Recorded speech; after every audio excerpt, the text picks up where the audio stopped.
Hello friends, welcome to our channel. Friends, ఈరోజు వచ్చేసి loft tank గురించి మరో వీడియో. ఫ్రెండ్స్, ఆల్రెడీ నేను ప్రీవియస్ వీడియోలో చెప్పడం జరిగింది. లోఫ్ట్ ట్యాంక్ ఎలా పెట్టాలి, బేస్ ఎలా సెట్ చేయాలి, ట్యాంక్ ఎలా ఫిట్ చేయాలి అనేది కంప్లీట్గా ఆ వీడియో చూసినట్టయితే మీకు కంప్లీట్గా ఎక్స్ప్లెయిన్ చేశాను, అర్థమవుతుంది.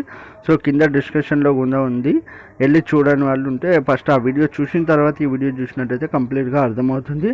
లోఫ్ట్ ట్యాంక్ ఎందుకు పెట్టుకుంటామంటే అపార్ట్మెంట్లో వచ్చేసి వాటర్ అనేది 1 hour 2 hour మాత్రమే వస్తుంది సమ్మర్ టైంలో. అలాంటి వాళ్ళ కోసము ఈ లోఫ్ట్ ట్యాంక్ అనేది చాలా యూస్ఫుల్ అవుతుంది అనమాట. దానికోసమనే ఈ వీడియో అనేది మీ ముందుకు తీసుకురావడం జరిగింది. ఆ వీడియోలో వచ్చేసి పై ఫ్లోర్లో ఏ విధంగా చేయాలి అనేది చెప్పాను. ఈ ఫ్లోర్లో వచ్చేసి డౌన్ ఫ్లోర్లో అంటే బాటమ్ ఫ్లోర్లో ఏ విధంగా ఫిట్టింగ్ చేయాలి, పైపులు అన్నీ వేయాల్సిన అవసరం లేకుండా ఓన్లీ వాల్ ఫ్లోర్ వాల్ వేసుకొని అనేది చేసుకోవచ్చు అనమాట. ఆటోమేటిక్ కంట్రోల్ చేయడానికి వచ్చేసి మనము అక్కడ ఫ్లోర్ వాల్ అనేది ఫిట్ చేస్తాం ట్యాంకులో, అది ఆటోమేటిక్గా స్టాప్ అవుతుంది. సో మనకు మిగతా టైంలో వచ్చేసి మార్నింగ్ లేదంటే ఈవినింగ్ టైంలో 1-2 hours మాత్రమే వస్తాయి.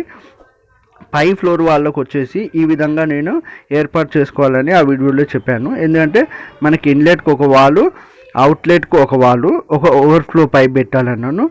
మిగతా పైప్ లైన్ వచ్చేసి అవుట్లెట్ పైప్ నుంచి మనకి ఎక్కడెక్కడ ట్యాప్ కనెక్షన్ కావాలనో అక్కడ పూర్తిగా నేను ఓపెన్ ఫిట్టింగ్ చేసుకోవాలని చెప్పాను. సో దీంట్లో ఏంటంటే మనము ఓపెన్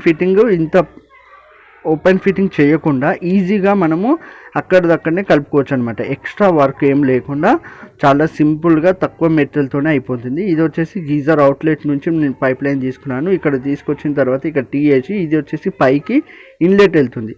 ఇక్కడ వచ్చేసి యారో మార్క్ వచ్చేసి మనకు వాటర్ ఎక్కడైతే ఉన్నాయో అక్కడనే యారో మార్క్ అనేది సెట్ చేసుకోవాలి. ఈ ముందుకు వచ్చేసి అవుట్లెట్ పైప్ తీసుకున్నాను. సో ఇది మళ్ళీ ఒకసారి ఎక్స్ప్లెయిన్ చేస్తాను, కరెక్ట్గా వినండి. ఇక్కడే ఉంది అనమాట పూర్తిగా. సో ఇక్కడ వచ్చేసి నేను గీజర్ అవుట్లెట్ పైప్ నుంచి డైరెక్ట్గా ట్యాంక్ నుంచి గీజర్ ఇన్లెట్ పైప్లోకి వస్తాయి.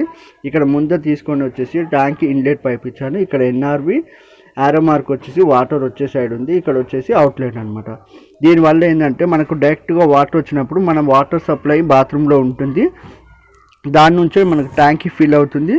ఆ తర్వాత ఎక్కడైతే మనకు టై నుంచి సింటెక్స్ నుంచి ట్యాంకీలో వాటర్ ఫిల్ అయిపోతాయి, బంద్ అయిపోయినప్పుడు ట్యాంకీలో వాటర్ స్టాప్ అయిపోయినప్పుడు మన లోఫ్ట్ ట్యాంక్ నుంచి ఎన్ఆర్వి అన్నీ ఓపెన్ అయిపోయి మన బాత్రూంలోకి సప్లై అవుతుంది. కింద ఎలాంటి ఫ్లోరు ఉండదు కాబట్టి సో వాటర్ అయితే మన పోర్షన్ లాస్ట్ డౌన్లో మన పోర్షన్ ఉంటుంది కాబట్టి మన పోర్షన్లో వాటర్ అనేది అవుతాయి. సో మీరు ఒకసారి చూసినట్టయితే ఈ వాల్ నేను మన లోఫ్ట్ ట్యాంక్ అవుట్లెట్ వాల్ అనమాట. ఇది ఓపెన్ చేసినట్టయితే మనకు వాటర్ రావట్లేదు చూడండి.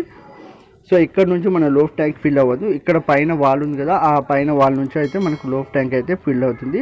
ఈ విధంగా సింపుల్గా చేసుకోవచ్చు అనమాట. ఎక్కువ మెటీరియల్ కాకుండా ఈజీగా మనం వర్క్ అయితే చేసుకోవచ్చు. ఈ వీడియోలో వచ్చేసి లోఫ్ట్ ట్యాంక్ గురించి కొంతవరకు తెలిసిందని అనుకుంటున్నాను ఫ్రెండ్స్. ప్లంబింగ్ సంబంధించిన మరింత నాలెడ్జ్ కోసం మన ఛానల్ని సబ్స్క్రైబ్ చేయండి. సబ్స్క్రైబ్ చేయడం వల్ల ప్లంబింగ్ సంబంధించిన నాలెడ్జ్ వచ్చేసి మన వీడియోలో చాలా ఉన్నాయి, ఇంకా చాలా రాబోతున్నాయి కూడా. So thank you.